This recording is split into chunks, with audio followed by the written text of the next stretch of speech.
Jammu Kashmir bank पर बहुत सारे सवालात उठ रहे हैं और उठे भी क्यों ना। एक ऐसा अजीबोगरीब मामला पेश आया। जम्मू कश्मीर बैंक वो इदारा है जिसका माली लेन देन, जिसका काश्तकारों के साथ, मुलाजमीन के साथ, लोगों के साथ बहुत कुछ है।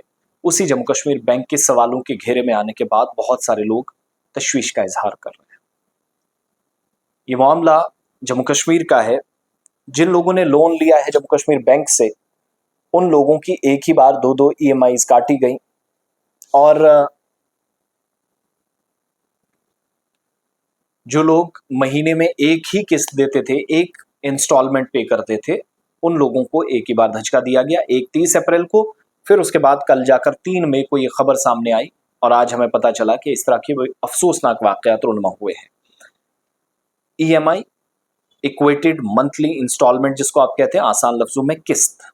आप लोन लेते हैं और अगर किसी की तनख्वाह 1 लाख है, 50,000 उसमें से वो किस्त दे देता है, तो यहाँ पर 3 दिनों के दौरान वो 1 लाख की पूरी सैलरी जो है वो चली गई।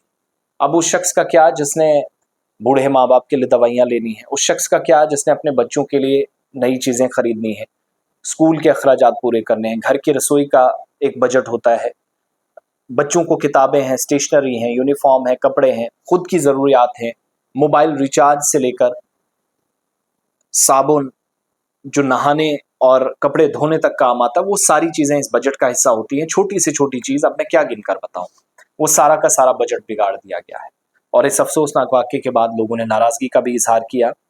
1 अप्रैल के आखिरी तारीख को और उसके बाद मई 1 को, माफ़ कीजिएगा मैंने मई 3 बोला था, 3 मई को नहीं बल्कि 1 मई को, और उससे पहले 30 तारीख को लोगों की किस्त काटी गई, पैसा काट लिया गया अकाउंट से अलग अलग जो। और इसमें सबसे ज़्यादा सरकारी मुलाजमीन है। किसी ने गाड़ी के लिए, किसी ने बंगले के लिए, किसी ने होम लोन, किसी ने पढ़ाई के लिए पैसा 4-4, 5-5, 6-6 लाख ले रखा है।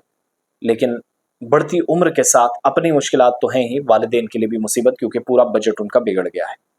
उमर अब्दुल्ला वज़ीर आला जम्मू कश्मीर, उनसे अपील की गई कि इस मामले में मुदाखलत की जाए, बसूरत दीगर बहुत मुश्किल होगा।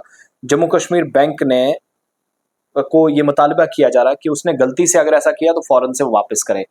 अब जम्मू कश्मीर बैंक के कुछ लोगों से हमारी बात हुई, कुछ में हमारे रिलेटिव्स भी हैं, उनसे मैंने पूछा तो वो कह रहे हैं कि आरबीआई की कुछ गाइडलाइंस आई हैं, तो उन गाइडलाइंस के मुताबिक पहले जो किस्त काटी जाती थी वो महीने के शुरुआत में काटी जाती, महीने के एंड पे काटी जाती है, और अब वो शुरुआत में काटी जाने लगी है। तो शायद ये वही हुआ है कि एक किस्त पिछले यानी अप्रैल की लास्ट में काटी गई और मई की पहले काट ली गई, जो बाद में नहीं कटेगी। तो ये भी फिर धोखा ही है उन लोगों के साथ।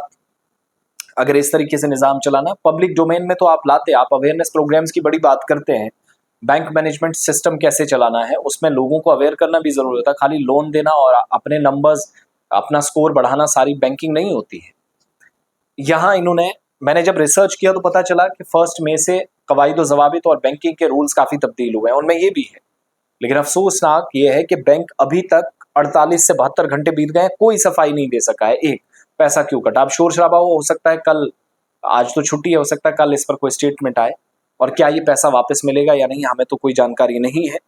और इस इशू को रिजॉल्व करने के लिए काम करना होगा। बसूरत दीगर ये गैर यकीनी सूरत हाल मुलाजमीन के अंदर पैदा हुई है और ज़्यादातर गवर्नमेंट एम्प्लॉयज़ इसमें मुतासिर हुए हैं।